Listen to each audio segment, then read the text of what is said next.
Hello aspirants, आज के video में हम कवर करेंगे 2 जून 2026 के करंट अफेयर्स। तो जल्दी से निकालें अपना पेपर पेन एंड करें वीडियो के साथ में ही अपने notes making start. First point आज का है दैट तेलंगाना फॉर्मेशन डे कब हम सेलिब्रेट करते हैं 2 जून को हर साल। तेलंगाना इंडिया की 29th स्टेट बना था, है ना। तो जम्मू एंड कश्मीर का बाइफिकेशन हुआ उससे पहले जो मोस्ट यंगेस्ट फॉर्मेशन थी इंडिया में किसी स्टेट या यूटी की, दैट वाज तेलंगाना। लेकिन उसके बाद जम्मू एंड कश्मीर एक स्टेट था जो बाइफिकेट होकर 2 यूटीज बन गया, तो वो अलग मैटर है, ठीक है, वो यूटी बना है। तो अब देखो, तेलंगाना 29 स्टेट बना था इंडिया की 2 जून 2014 को। The Andhra Pradesh reorganisation act आया था 2014 का, जिसमें जो आंध्र प्रदेश स्टेट थी इसकी बाइफिकेशन की गई, ठीक है। एक रह गया आपका आंध्र प्रदेश, एक बन गया आपका तेलंगाना। तेलंगाना को मिली कैपिटल हैदराबाद क्योंकि वो जोग्राफिकली तेलंगाना में आती थी। एंड आंध्र प्रदेश को कहा गया कि अगले 10 सालों में आपने डेवलप करना है अमरावती को, ठीक है जी। आगे चलते हैं। न्यू पीएम माल्टा के कौन बने? माल्टा क्या है? एक कंट्री है जो कि मेडिटेरियन सी में लोकेटेड है, मतलब एक आइलैंड नेशन है जिसकी कैपिटल है वलेटा में। अब ठीक है, ये तो समझ में आ गया। अब माल्टा MALTA है ना। माल्टा के न्यू पीएम कौन बने हैं आपके? Robert Abela.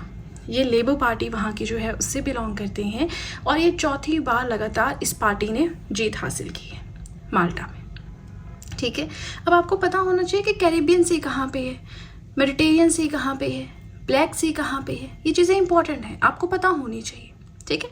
आगे चलते हैं। थर्ड पॉइंट अपना अगर हम देखें तो Malaysia एनफोर्सेस social media ban for under 16 users. जो 16 साल से कम उम्र के हैं उनके ऊपर बैन है, वो सोशल मीडिया यूज़ नहीं कर सकते।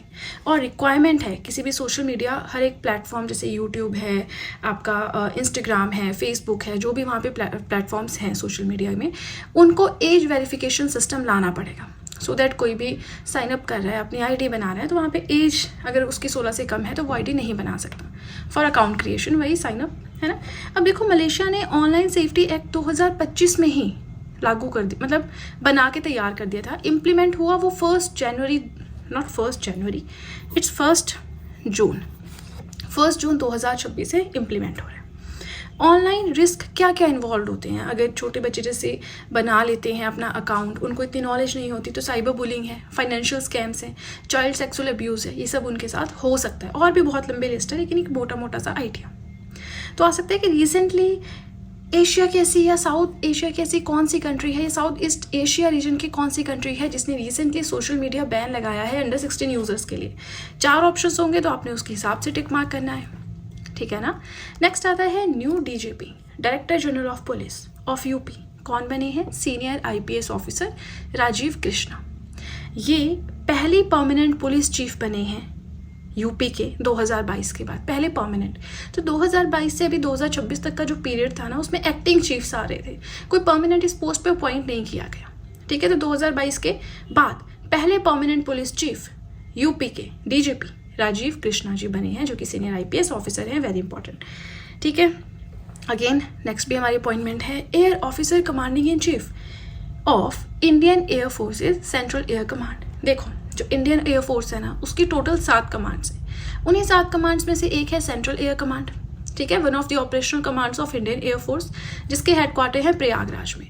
तो इस सेंट्रल एयर कमांड जो कि इंडियन एयर फोर्स की है, इसके air officer commanding in chief बने हैं एयर मार्शल तरुण चौधरी। समझ में आ गया? इसी के साथ फर्स्ट पेज होता है कंप्लीट। कोई भी डाउट हो कमेंट सेक्शन में पूछ सकते हैं। वीडियो पसंद आ रही हो लाइक कर दीजिएगा। इसी के साथ PDF चाहिए जून मंथ के करंट अफेयर्स की, जितना अभी हुआ है उतने तक की, तो मेरा टेलीग्राम अकाउंट ज्वाइन कर लें, वहाँ पे आपको मिल जाएगा, ठीक है। और अब सीधे चलते हैं अपने नेक्स्ट पेज की ओर। 6th पॉइंट आज का, सुप्रीम कोर्ट को मिले हैं 5 नए जजेस। Total strength including chief justice of India अब हो गई है 37। चीफ जस्टिस कौन है हमारे, यानी CJI बोल लो आप यहाँ पे। चीफ जस्टिस ऑफ इंडिया है हमारे जस्टिस सूर्यकांत जी।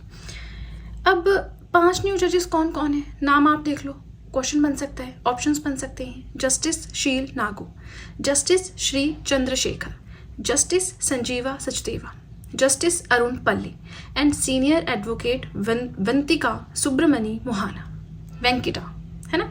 तो ये शील ऐसे के जो नाम होते हैं ना वो थोड़े ध्यान रख लेने होते हैं ताकि ऑप्शंस में टिक मार्क कर सकें, ठीक है। तो ये आपने ध्यान रखना है।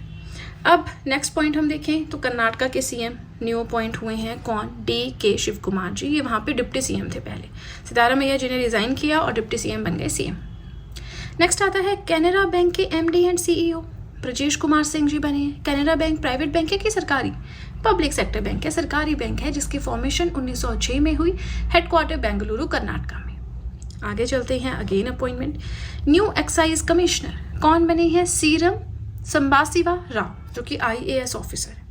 अब एक्साइज कमिश्नर का क्या काम होता है, तो ये सीनियर लेवल की बिल्कुल हाईएस्ट लेवल की पोस्ट होती है जो रिस्पॉन्सिबल होती है कि एक्साइज ड्यूटी कैसे लगेगी, कैसे लॉज को एडमिनिस्टर करना है, कैसे एक्साइज ड्यूटी लागू करनी है, वो सब देखती है। एक्साइज ड्यूटी क्या होता है, एक ऐसा टैक्स जो कुछ सामान होता है, कुछ गुड्स होते हैं, उनके मैन्युफैक्चरिंग, सेल या कंजप्शन पे लगता है, जैसे alcohol, tobacco, fuel and narcotics. तो इनकी मैन्युफैक्चरिंग, सेल या कंजप्शन पे लगने वाला tax is known as excise duty. उसी को मैनेज करना, एडमिनिस्टर करना, एनफोर्स करना, उसके लॉज बनाना, ये सब एक्साइज कमिश्नर का काम होता है। ऑब्वियसली इनके पास पूरा टीम होता है। तो अब समझ में आ गया मोटा मोटा एक्साइज कमिश्नर कौन अपॉइंट किए गए हैं, सीरम संबासिवा राव, ठीक है। आगे चलते हैं, इंडिया के सी फूड की बात हो रही है तो इंडिया का सी फूड में बहुत हाई एक स्पाइक देखने को मिला है ना। इंडिया का जो सी फूड एक्सपोर्ट समझते हैं, बेचना, बाहर बेचना, उससे पैसा आएगा। इंपोर्ट माने कोई चीज़ इंडिया में नहीं होती, बाहर से खरीदना, उसके बदले पैसे देना। तो ये जो इंडिया का सी फूड एक्सपोर्ट है, यानी जो हमने बेचा फाइनेंशियल ईयर 2025-26 में, इसने एक रिकॉर्ड सेट कर दिया है, मतलब बहुत हाई लेवल पे पहुंचा है, $8.46 बिलियन। जैसे इंडियन रुपीस में बोले तो 73,890.46 करोड़, यानी 74,000 करोड़ के आसपास ये पहुंच गए। तो ये डेटा कंफर्म किया गया है एम्पीडा के द्वारा, that is the marine products export development authority, जिसके चेयरपर्सन भी रिसेंटली अपॉइंट किए गए हैं और वो आप मुझे बताएंगे कमेंट सेक्शन में। मैंने एक अलग से मई मंथ में जो भी अपॉइंटमेंट्स हुई हैं उसके भी वीडियो अपलोड किए, तो वहाँ पे जाएं, देखें, ठीक है। आपके अपॉइंटमेंट सेक्शन का भी रिविजन होगा एंड देन आप मुझे कमेंट सेक्शन में बताएंगे एम्पीडा के न्यू चेयरपर्सन करती क्या है। एम्पीडा नाम से ही पता लग रहा है, जो मैरीन सी फूड है, ईटेबल आइटम्स, उसको एक्सपोर्ट करना, प्रमोट करना, उसका एक्सपोर्ट ज़्यादा से ज़्यादा बढ़े, ये काम करती है, ठीक है। अब सबसे बड़ा इंपोर्टर इंडियन सी फूड का, जो इंडिया से सी फूड अपने देश में खरीदता है, that is USA। Largest exporter item, अभी जो मेरीन प्रोडक्ट्स होते हैं, ईटेबल आइटम, सी फूड है, इसमें बहुत सारी आइटम्स होती हैं। तो ऐसी आइटम जिसका सबसे ज़्यादा एक्सपोर्ट किया गया फाइनेंशियल ईयर 2025-26 में, दैट इज़ फ्रोजन श्रिम्प। पूरा जितना भी सी फूड आइटम्स का एक्सपोर्ट हुआ ना, उसमें 66% तो फ्रोजन श्रिम्प का ही एक्सपोर्ट हुआ, ठीक है। तो अब इसी के साथ सेकेंड पेज भी होता है कंप्लीट। अगेन अपने डाउट्स आप पूछ सकते हैं कमेंट सेक्शन में। वीडियो पसंद आ रही हो लाइक कर दीजिएगा। इसी के साथ आप सब चाहें तो GS hand written notes purchase कर सकते हैं, जिसमें history, polity, geography, economics, art and culture, ये सारे सब्जेक्ट्स आपको मिल जाएंगे। परचेज लिंक डिस्क्रिप्शन बॉक्स में है। फेसबुक, टेलीग्राम, इंस्टाग्राम पर भी आप मुझे ज्वाइन कर सकते हैं, उनके लिंक्स भी आपको डिस्क्रिप्शन बॉक्स में मिल जाएंगे। बाकी अगर वीडियो पसंद आ रही हो तो लाइक कर दीजिएगा और सीधे चलते हैं अब अपने नेक्स्ट पेज की ओर। 11th पॉइंट आज का, एक नई लिजार्ड स्पीसीज रिसेंटली डिस्कवर की गई है जो कि है मेजलिना बिश्नोई। इसकी लेंथ है अबाउट 39.2 mm। लिजार्ड समझते हैं, छिपकली। तो राजस्थान में गजनेर जगह है, वेस्टर्न राजस्थान में, वहाँ पे डिस्कवर की गई। बस इतना देख लो, क्वेश्चन आ सकता है मेजलिना बिश्नोई रिसेंटली स्पीसीज है किसकी। 4 ऑप्शंस होंगे, फ्रॉग है, लिजार्ड है, ऑक्टोपस का भी हमने रिसेंटली पढ़ा था कन्फ्यूजन के लिए, तो आपने ध्यान रखना, ठीक है। आगे चलते हैं, अब ब्रिक्स की मीटिंग्स देख लेते हैं। भाई ब्रिक्स की चेयरमैनशिप है इंडिया के पास, तो ब्रिक्स की जो भी मीटिंग्स हैं अब वो होंगी इंडिया में। Second edition of BRICS culture working group meeting Varanasi UP में हुआ। इंडिया के पास है ब्रिक्स की चेयरमैनशिप। तो ये जो ब्रिक्स की ओवरऑल चेयरमैनशिप हमारे पास है, इसका थीम क्या रहा, ओवरऑल थीम है, अलग अलग मीटिंग के लिए अलग अलग नहीं होगा, ये सेम थीम रहेगा, building for resilience, innovation, cooperation and sustainability. BRICS है क्या, तो कुछ देश हैं, उन्होंने मिलकर अपनी गवर्नमेंट्स का एक ग्रुप बनाया है। 11 मेंबर नेशंस इसमें हैं। पहले इसमें ब्रिक 4 ही नेशन थे, फिर S साउथ अफ्रीका ऐड हुआ। नाउ बहुत बार हम ब्रिक्स के बारे में पढ़ चुके हैं, इसलिए मैंने काफ़ी शॉर्ट में यहाँ पे लिखा है सो दैट बाकी की न्यूज़ पे हम ज़्यादा फोकस कर सकें। फुल फॉर्म है इसकी Brazil, Russia, India, China, south Africa, Egypt, Ethiopia, Iran, Saudi Arabia, UAE, Indonesia. शुरू में ना ये 4 ही कंट्रीज थी जो इसकी मेंबर थी, फिर ये आया, अब उसके बाद ये सारे भी आए। तो अब बार बार नाम चेंज करना फिजिबल नहीं था, तो इसलिए जो नाम है साउथ अफ्रीका तक वही रखा गया पहले इनिशियल लेटर का, बाकी बस ऐड कर दिए गए मेंबर्स, ठीक है। अब देखो 13 पॉइंट हमारा आता है that second edition of BRICS disaster risk reduction meeting पूरी ओडिशा में हुई। रिस्क रिडक्शन मीटिंग माने DRR शॉर्ट में बोल सकते हैं। ये इसमें ऐसी पॉलिसीज एंड प्रैक्टिसेस आती हैं जो हमारी रियल लाइफ में कैसे डिजास्टर को हम रिड्यूस कर सकते हैं उस पर बात करती हैं। ठीक है, छोटी छोटी मीटिंग्स हैं। 13th BRICS urbanisation forum. Urbanisation forum India में ही होनी है, मतलब न्यू दिल्ली में, इंडिया में ही होंगी सारी मीटिंग्स इसकी। Theme same as above, building for resilience, innovation, cooperation and sustainability. Aim क्या रहा? To discuss urban development challenges, share best practices etcetera. ठीक है, नेक्स्ट आता है Suman Kalyanpur, passed away recently. कौन थे ये? प्लेबैक सिंगर, एंड ये Hindi and Marathi film music से रिलेटेड। लास्ट पॉइंट देखें, योगेश पटेल जी, इनका भी रिसेंटली निधन हुआ है, पास्ट अवे रिसेंटली। पॉलिटिशियन, 8 बार गुजरात के MLA रह चुके हैं। मेंबर ऑफ लेजिस्लेटिव असेंबली, जो विधानसभा के मेंबर होते हैं। लोकसभा, राज्यसभा होती है सेंटर में।